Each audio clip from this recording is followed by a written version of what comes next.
So, in this vlog po, compare ko naman yung cost of living sa Canada and sa Pinas. Parang ano lang to, David Goliath. David Goliath ba? Guys, hindi pa po ako ganun katagal dito sa Canada, pero ramdam ko na po yung aray ng budget. When peso yung dala mo, hindi ka pa nag-earn ng dollar, for example, and then you need to budget for your grocery. Hindi nga kami nag-rent ng bahay, pero aray pa rin yung grocery, no?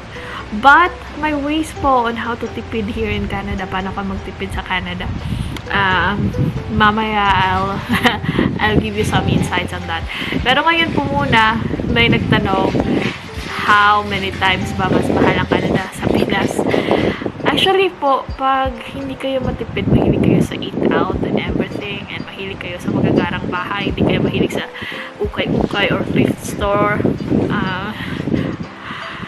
10 times? Hindi naman. 5 times? 7 times?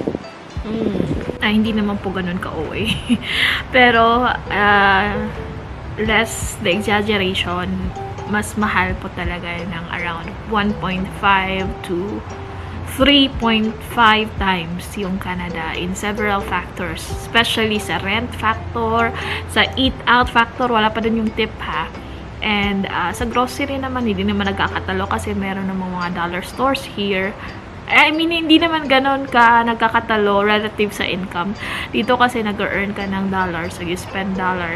That's the famous connotation. Pero aside from that, yung mga luho-luho na gusto natin sa Pinas, ay nakukuha mo dito na hindi ka namamahalan because of your income.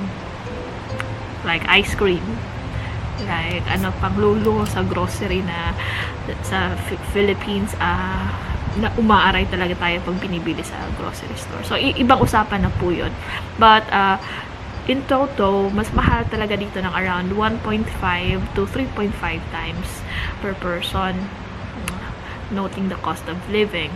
Yung process ko po dito ay si Google, pero ito yung mga sites that show statistics on the different price index and cost of living of in comparison or comparing Canada and Philippines po. If you want me to go into details, statistics po tayo in the future.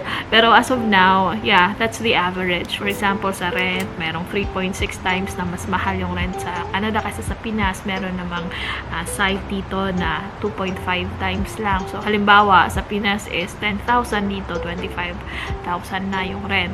Yung Philippines, for example, sa rent is 30,000. Kung 3.5 times, edi pwedeng times 3, 90,000, 105,000 pesos. So, ganun na mga comparison lang. Hindi naman to true to all provinces or true to all areas sa Pinas or sa Canada.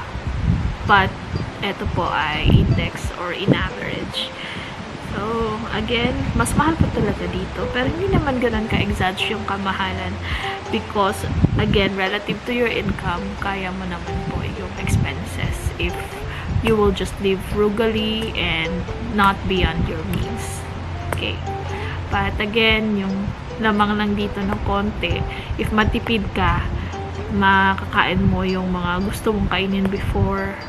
Pag nagluto ka lang ha, pag nagluto ka sa bahay, nang hindi ganun ka na mamahalan sa amount of income na meron ka.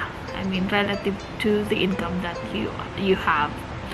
Kahit na minimum income earner ka. So, yun lang yung diferensya po.